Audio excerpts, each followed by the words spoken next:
Louis G's Wrestling Take, WWE Monday Night Raw, July 15th. This is probably one of the best Monday Night Raw shows I've seen in weeks. I'm not just saying that Raw has been lacking, but considering we're now on the road to WWE SummerSlam in Cleveland, this was a great way to finally build up some feuds. First off, we had Rhea Ripley's return, which I thought was really good. Really setting up for a challenge with Liv Morgan, and we'll really test to see where Dominic Mysterio's loyalty lies. Damian Priest and Gunther, I thought, had a solid exchange, promo exchange. Good way to set up their feud, even though I know who's definitely going to win. I mean, it's Gunther. I mean, he won King of the Ring, so now he's finally going to move on to a world championship. But I mainly want to talk about the Wyatt Sicks and Chad Gable. First off, with the Wyatt Sicks, this is a whole new height I've seen from them. I mean, first off, we had them dropping a video package, this time at the Thunderdome, where Pat McAfee does the Pat McAfee show. Thought was a pretty interesting way, considering that there was like a tease that they invaded the McAfee show one night after they debuted.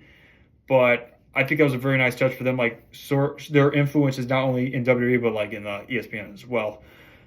The video we saw this week was with Eric Rowan, and I think this was absolute genius.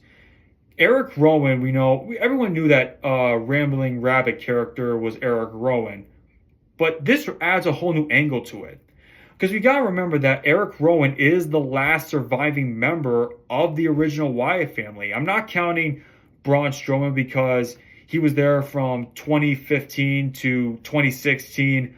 Rowan had been there from the very beginning.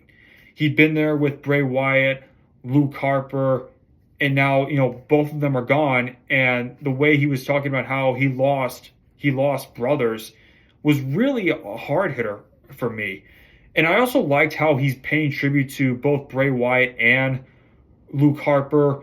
Obviously in the Rambling Rabbit character, but if you also look closely at his mask, you can see like an animal skull that Luke Harper associated himself with, as well as a mallet, because they were like the Bludgeon Brothers at one point and were tag team champions. So I think that was a very nice touch. And on the other hand, we have Chad Gable. Chad Gable is finally bringing some backup to fight against the Wyatt Sicks, and he's got that in the faction that I've been waiting to see him form with the Creed brothers. I mean, this is something that I predicted the moment Chad Gable turned heel.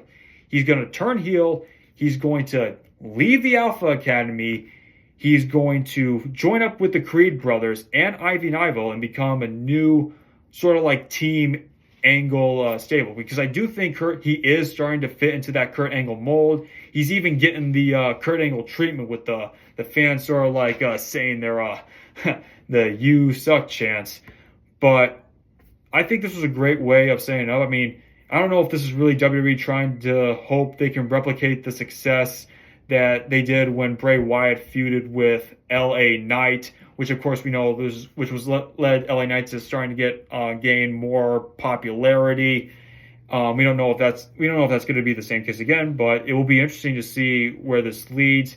And I liked how it was set up. I mean, Bo Dallas coming out, the Creed brothers all of a sudden attacking him. You feel like, oh man, Bo Dallas, I don't know if you can handle this. And then of course Bo Dallas really starting to feel and really starting to let out the fact that he is Bray Wyatt's brother was absolutely amazing to me.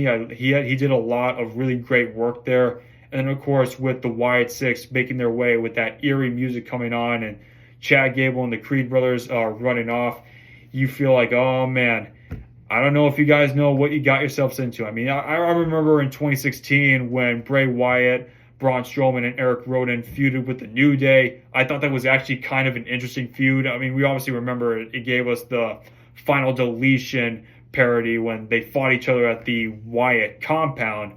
But I think this is definitely an interesting thing. I think, like I said, I think this is exactly where the Wyatt Sicks needs to be, showing themselves as this dominant force. I don't know if this means that they will have a match against Chad Gable and the Creed brothers at SummerSlam, but it will be interesting to see where this eventually leads. It's something to keep our eyes on, something to focus on, and I think they're on the right track with this whole new angle and paying tribute to Bray Wyatt, and not just him, but also Luke Harper as well.